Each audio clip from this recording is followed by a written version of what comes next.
Welcome back to the Arise interview, where we speak to the newsmakers as well as ordinary people doing extraordinary things around the world and featuring the voices at the heart of the conversations. I'm Somna Sambo. And news just in, presidential candidate of the All Progressives Congress, Bola Tinubu, has been meeting with former President Goodluck Jonathan at the Abuja residence of the latter. That actually happened last night. Campaign officials say Tinubu, APC governors and leaders of his campaign team visited Jonathan to consult and pay homage to the elder statesman. The APC presidential candidate was accompanied by his vice presidential candidate Kashim Shetima, chairman of the Progressive Governors Forum, and Kebbi State Governor Abubakar Bagudu, Plateau State Governor and DG of the APC Presidential Campaign Council, Governor Simon Lalong, Governor of Ogun State, Dakwa Abiodun, Zamfara State Governor Bello Matawale, and some APC chieftains. Now, former President Goodluck Jonathan had previously been courted by APC leaders, but he's yet to declare formally for the party, despite earlier calls on him to do so and contest the 2023 presidency months ago. Jonathan has for some months been evading meetings of his known political party, the People's Democratic Party. Well, to discuss more on this, let's bring in Adamu Garba, who is a former presidential aspirant in the All Progressives Congress and the CEO of IPI Group. He's also the chairman of the Advisory Council of Arewa Youth for Tinubu and Shettima. He's a tech entrepreneur, businessman, and of course, chairman of the governing board of Institute of Data Processing Management of Nigeria. So good to have you here. Now, let's talk about this same APC that you're back into before we go into the meeting between Jonathan and Tinubu. What exactly made you to leave the APC and eventually you came back to the same party again after that long, lengthy letter that you had written? Some people said they thought you were moving into the, quote, obedient movement. They felt surprised when you came back. And I have been reading some of the tweets, even still against you. Some of them are feeling unhappy that you had to come back to the APC. You see, the condition that led to my exit from APC is clear, because I had been all over the media talking about it. I was at one point even in this studio discussing about the reasons why I'm not altogether comfortable with financialization of our political processes in Nigeria. And that is it. And also the high-handedness and imposition of the candidates, you know, that clearly showed out during the APC National Convention, which that's for the election of the national officers of the party, you know. So I complained about it extensively, and that's why I felt like if I stayed in this party, we might not necessarily get justice. And on pulling out, something strange happened. Suddenly, the party recovered its soul by allowing the freest and the fairest primary election ever in the history of this country. Ever in the history of our democracy. Some people would actually doubt that because they have been other previous primaries. I'm telling you, this is the most freest and the fairest primary election ever conducted in the history of Nigerian democracy. I was so marveled. And most importantly, it produced a very renowned strategist, tallied together with a very strong tactician to be able to deliver Nigeria. You can't love this country and see Tinubu and Shettima on a ticket and decide to go to anywhere, except if you just are pursuing personal interests.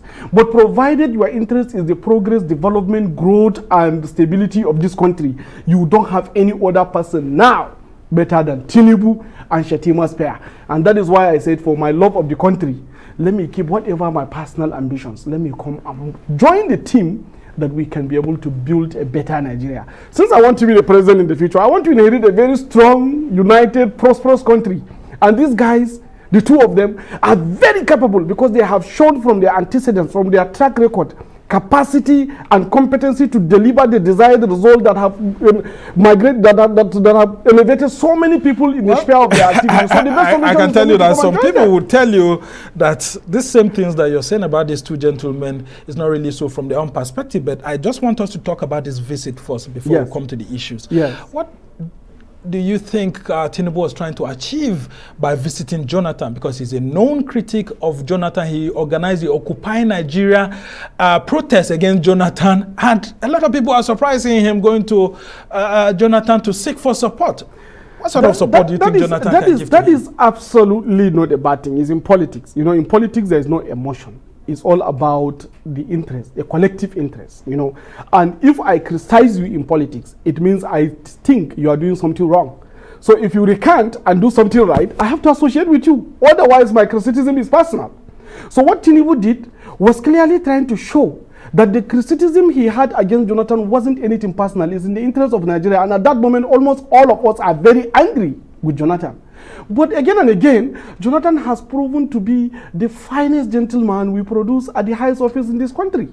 And of course, for his love for Nigeria, I don't think personally he will have any better candidate than Tinubu and Shettima. So that is why he opened doors for them. And Tinubu also recognizing the need for bringing everyone on board to be able to drive this Nigeria to the promised land. He has to extend his hands, and that is why he went to Jonathan. Doesn't this question Tinubu's strategic credentials that you're talking about? Because here is Jonathan who removed fuel subsidy, this same fuel subsidy that's causing controversy across the country now, and Tinubu led a very strong opposition against Jonathan, and that issue had to be reversed.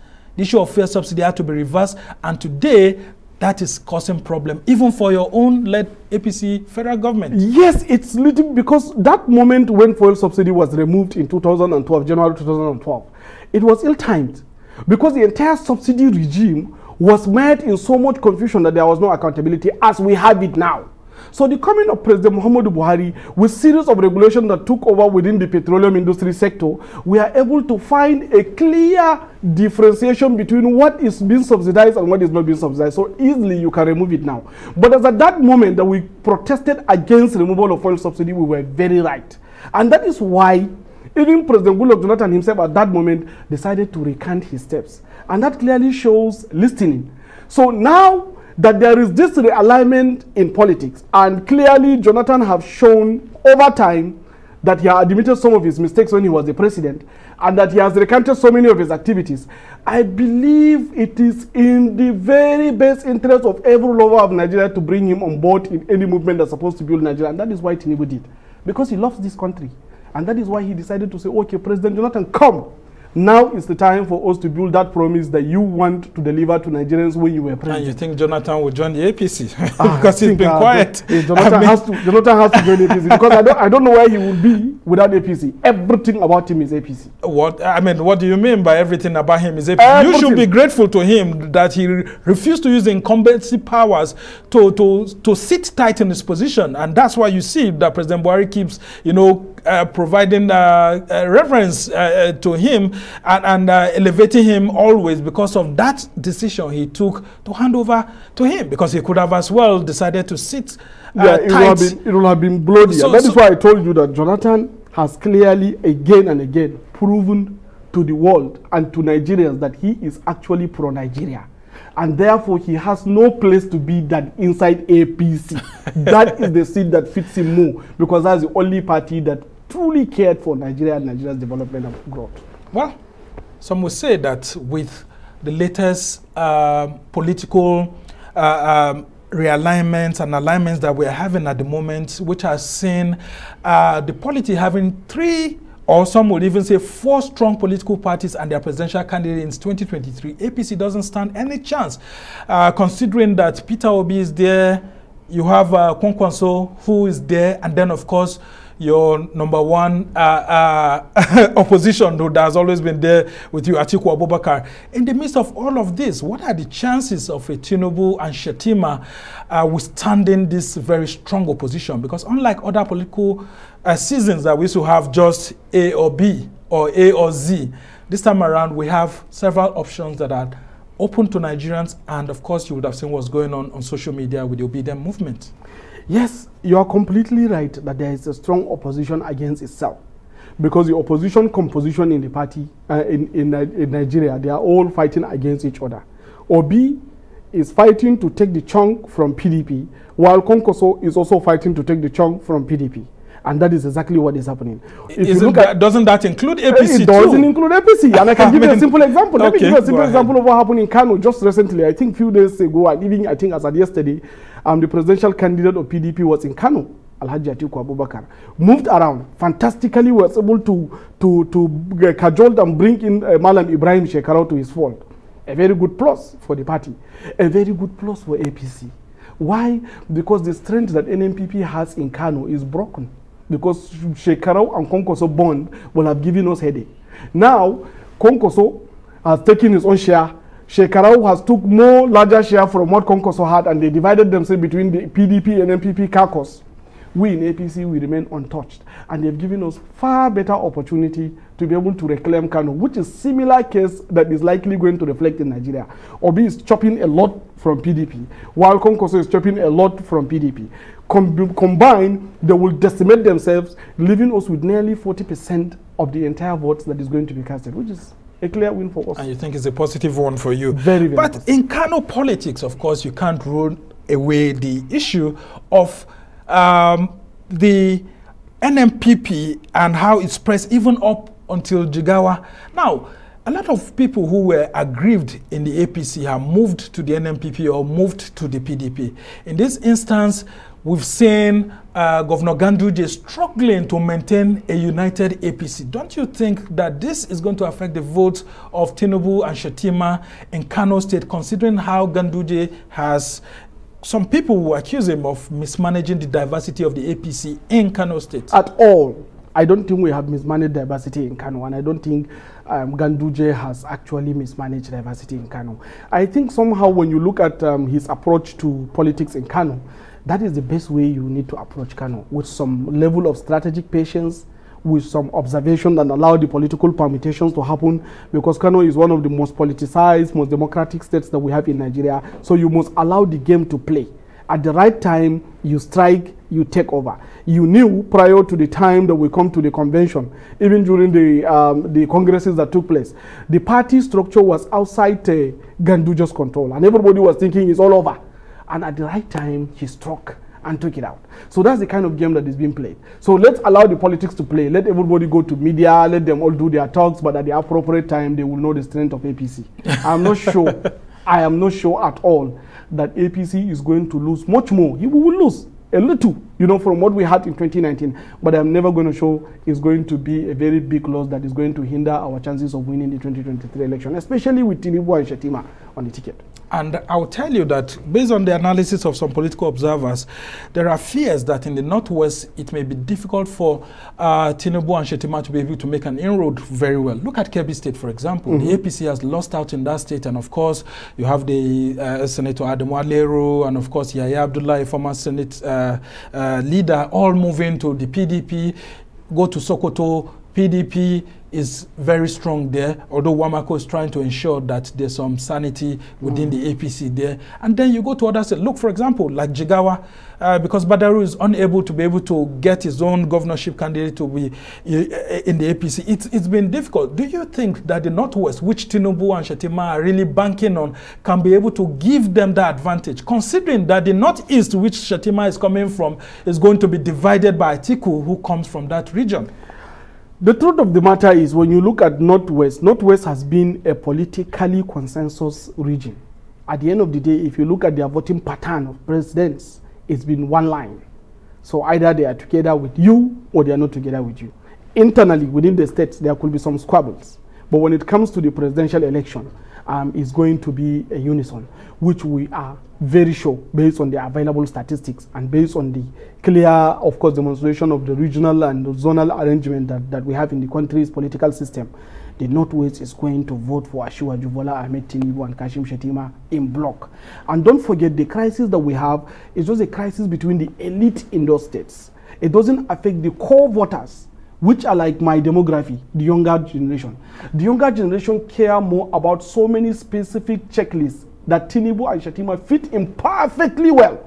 And that is why we are not looking at even the squabbles of our senior citizens in our states. We are targeting the future.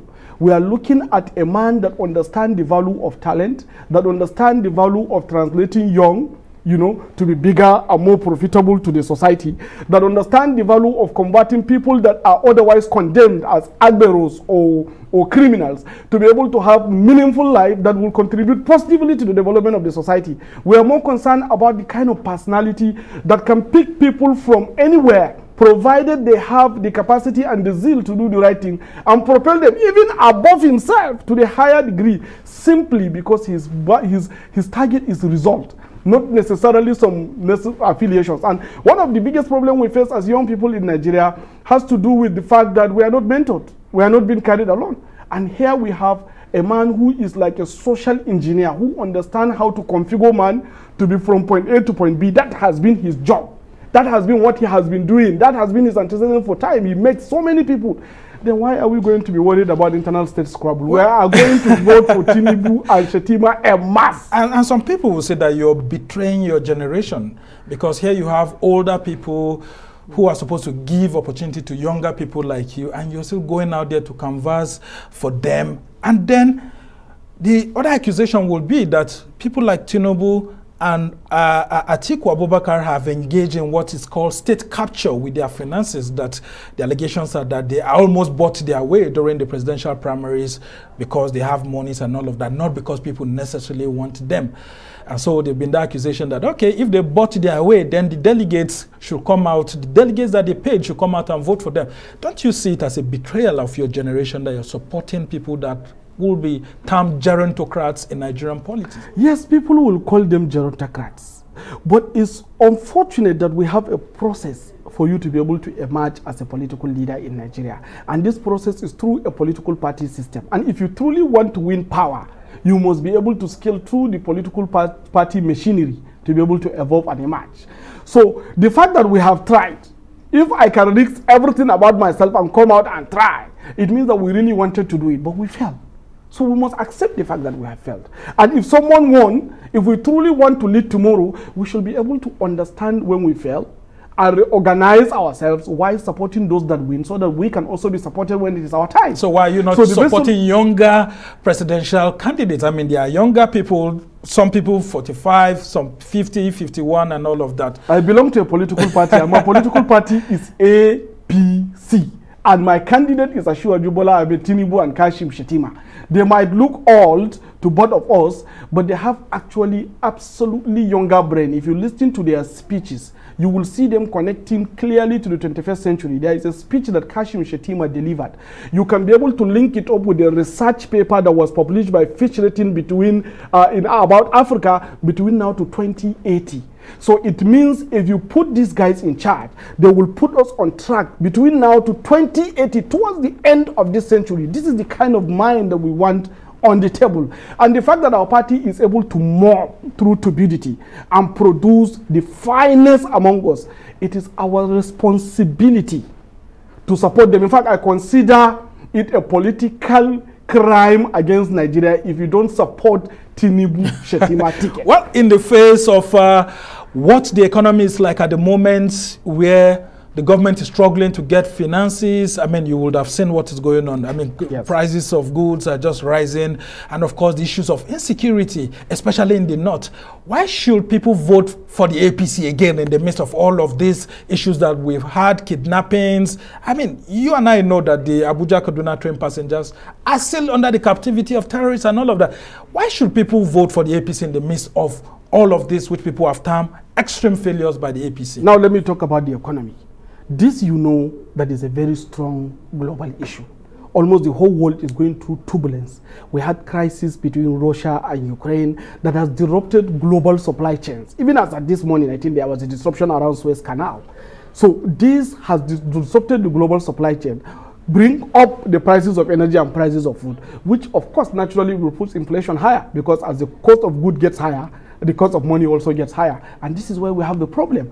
But when you look at our management of the economy, macroeconomics, especially in the area of debts, Nigeria is one of the well-managed in the whole of sub-Saharan Africa. Well, and I can give you I can give you these statistics. In terms of what's in the pocket of the average Nigerian. I can give you these statistics. If you go to Ghana, for instance, their debt to GDP ratio is 84%. If you go to Egypt, their debt to GDP ratio is 86%. If you go to South Africa, it's 80%.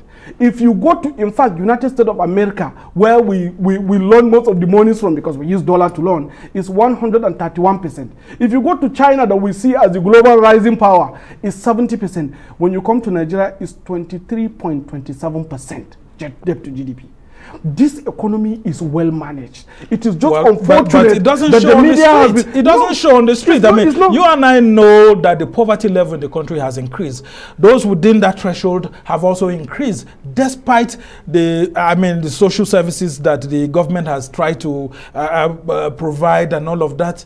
You know what's going on? No, the thing is that the reason why you see the poverty level has increased has to do with the evolution and also ubiquity of technology. So many undiscovered individuals that have been otherwise living in a very remote village that are on track, that are not captured in a data, were not available then. That's why we don't know. But if you truly have to go back and simulate the data as at 1999, you will see the trajectory of growth that we have recorded, especially between 2015 to now.